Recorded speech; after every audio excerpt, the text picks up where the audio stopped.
The Berlin Conference of 1884 to 1885 was a pivotal moment in world history. It was a meeting of European powers in Germany. Their goal was to set rules for the colonization of Africa. 14 nations attended, including major players like Britain, France, Germany, and Portugal. King Leopold II of Belgium also had a strong interest in the continent. They gathered not to help Africa, but to prevent wars among themselves. The competition for African land and resources was becoming very intense. This period is often called the Scramble for Africa. The conference was designed to manage this scramble in an orderly way, ensuring that European nations could claim territory without fighting each other over it. The main reason for the conference was European rivalry. Nations like Britain and France were old competitors. They were clashing over territories in West Africa. At the same time, King Leopold II of Belgium had his own ambitions for the vast Congo River basin. This created tension with France. Otto von Bismarck, the Chancellor of Germany, called the meeting to resolve these disputes. He wanted to establish Germany as a key player in global politics. By hosting the conference, he could mediate the conflicts and secure Germany's own colonial claims. The European powers knew that Africa was rich in resources like rubber, diamonds, and ivory. They each wanted a share of this wealth, and the conference was their way of dividing the prize. The conference established a set of rules for claiming African land. The most important was the principle of effective occupation. This rule stated that a European power could only claim a part of Africa if it had a real presence there.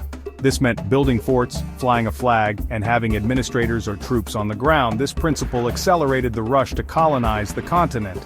It forced European nations to move quickly to establish control before their rivals could. Another key outcome was the General Act of the Berlin Conference.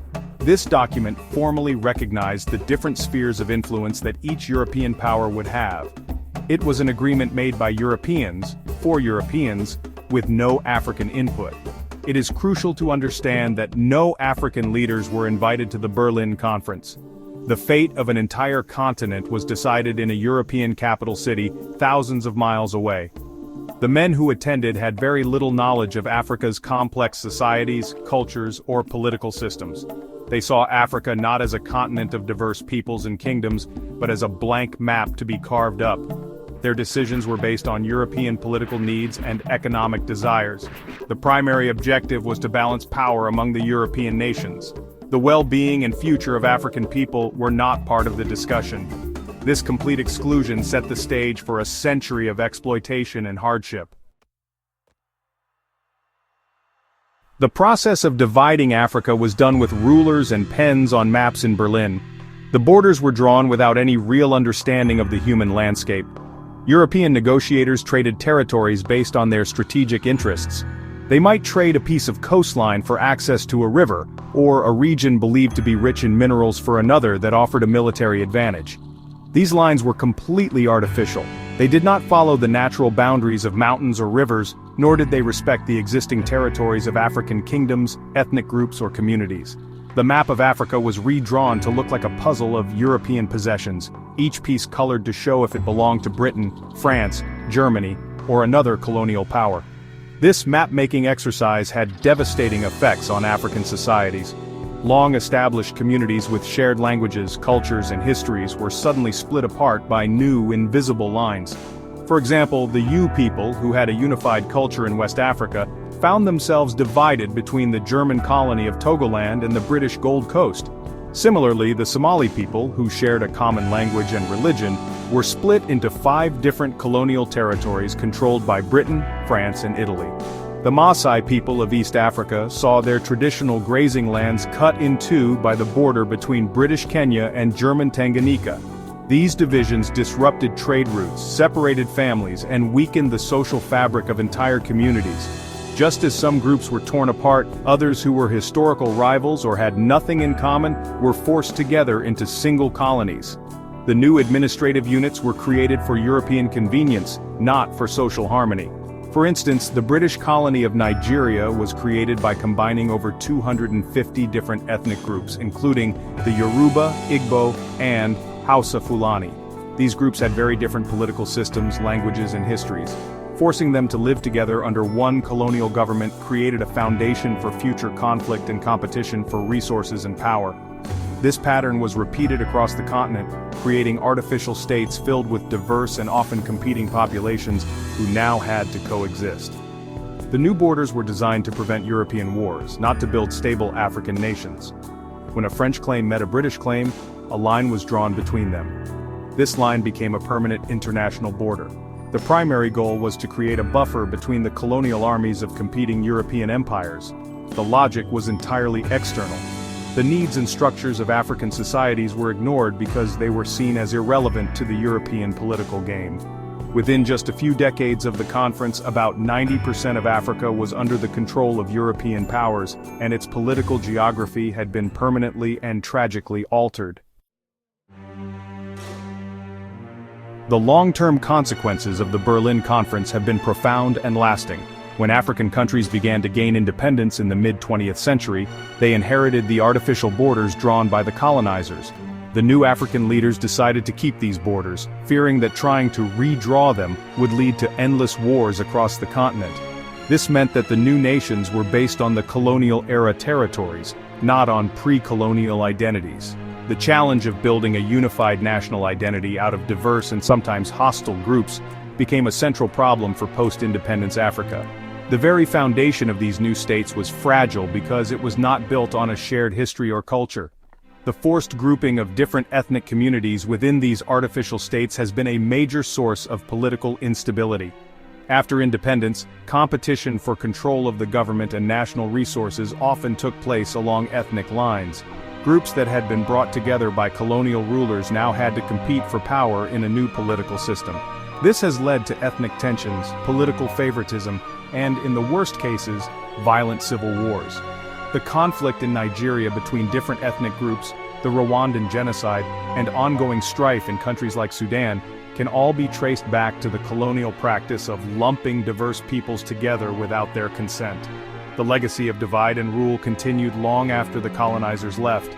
Furthermore, the separation of ethnic groups across borders has created its own set of problems. It has fueled separatist movements and cross-border conflicts. Groups who feel they are a minority in one country may identify more strongly with their ethnic relatives in a neighboring state. This can lead to calls for secession or the creation of a new state that unites the divided group. The Somali people, for example, have struggled for decades with the division of their homeland, leading to conflicts in the Horn of Africa. These border issues make regional cooperation difficult and can be exploited by political leaders to gain support, further destabilizing the region and hindering economic development. The economic impact of the colonial partition has also been severe. The infrastructure built by colonial powers, such as railways and roads, was designed to extract resources from the interior and transport them to the coast for export to Europe. It was not designed to connect African regions to each other or to promote internal trade. This has left a legacy of fragmented economic systems that are still overly dependent on exporting raw materials to foreign markets. The arbitrary borders often cut through logical economic zones, making it difficult for countries to develop integrated national economies.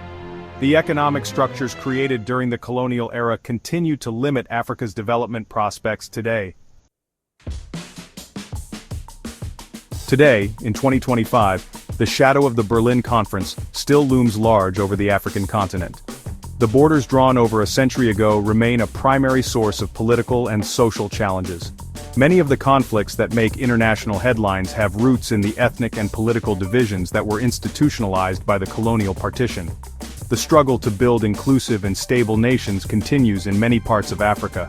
Leaders and citizens alike must constantly navigate the complex legacy of states that were created not for their own sake, but to serve the interests of distant European powers. The ongoing debates about national identity, governance, and resource sharing are all shaped by this history. The challenges are visible in contemporary political events. For instance, recent waves of anti-colonial sentiment and political instability in West African nations like Mali and Burkina Faso are partly fueled by frustration with political systems that are seen as foreign impositions. Citizens are questioning the legitimacy of states whose structures do not always reflect local values or address historical grievances.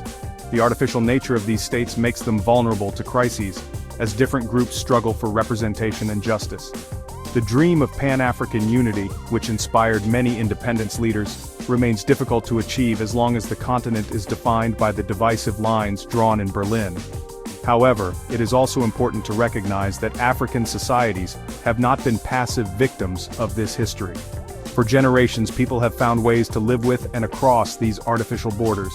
Communities maintain cultural and family ties with their relatives in neighboring countries. Cross-border trade, both formal and informal, is a vital part of life for millions. African leaders and organizations like the African Union are working to promote greater economic integration and political cooperation to overcome the continent's fragmentation. There is a growing recognition that Africa's future depends on finding African solutions to the problems created by its colonial past. In conclusion, the Berlin Conference was a moment of profound arrogance, where European powers reshaped a continent for their own benefit. Its legacy is one of division, conflict, and arrested development. The arbitrary borders split communities, forced rivals together, and established a political framework that continues to cause instability today. Understanding this history is essential for anyone who wants to understand the challenges and opportunities facing Africa in the 21st century. While the lines on the map may seem permanent, the future of Africa will be determined by its people's ability to build a new sense of unity and purpose that transcends the colonial inheritance.